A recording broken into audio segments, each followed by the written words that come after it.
آلہ و اصحابہ المتأدبین بآدابہ اما بعد فاعوذ باللہ من الشیطان الرجیم بسم اللہ الرحمن الرحیم لا تحزن ان اللہ معنا صدق اللہ العظیم۔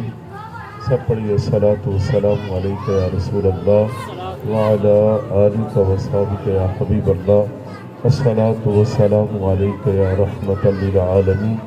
الصلاۃ والسلام علیک یا خاتم النبیین۔ حمد و صلاۃ و سلام کے بعد میرے عزیز دوستو بھائیو، یہ ماہ محترم جو اپنی برکتوں کے ساتھ چل رہا ہے اور یہ ہمیں ایک پیغام بھی دے رہا ہے کہ لوگوں، کبھی آپ صلی اللہ علیہ وسلم پر جان قربان کرنے والے اس دوست کو نہ بھول جانا جسے ابو بکر صدیق کہتے ہیں۔ اور آج 15 ہے اور اسی ماہ کی 22 کو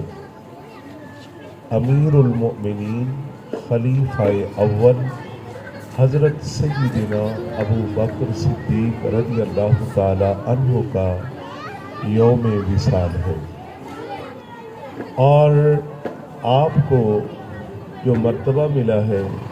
جو مقام ملا ہے، جو شان ملی ہے، جو عظمت ملی ہے، وہ حضور علیہ السلام کے توسل سے ملی ہے۔ یہی ہمارا عقیدہ ہے، یہی ہماری پہچان ہے۔ ابھی ہم نے والدہ کے بارے میں خوبصورت باتیں سنی، لیکن گزارش یہ ہے کہ ہم یہ سمجھیں کہ آپ صلی اللہ علیہ وسلم نے ہی تو ہمیں ماں کی شان بتائی اور ماں باپ کی شان بتائی اور پڑوسی کے حقوق بتائے۔ ہر حوالے سے جو کچھ ہمیں ملا ہے آپ علیہ السلام کے در سے ملا ہے، لیکن اگر اس کی بنیادوں میں دیکھیں تو جہاں جہاں حضور جاتے ہیں ابو بکر ساتھ ساتھ جاتے ہیں۔ بس صرف 2 باتیں عرض کرتا ہوں وقت کی مناسبت سے، کہ جب آپ صلی اللہ علیہ وسلم غار ثور میں تشریف لے گئے، علماء نے بہت کچھ لکھا ہے۔ جب حضور غار ثور میں تشریف لے گئے، جب مخالفین آ گئے اور انہوں نے دائیں بائیں دیکھنے کی کوشش کی کہ اللہ کے نبی یہاں تو نہیں ہے، تو ابو بکر صدیق رضی اللہ تعالی عنہ گھبرائے،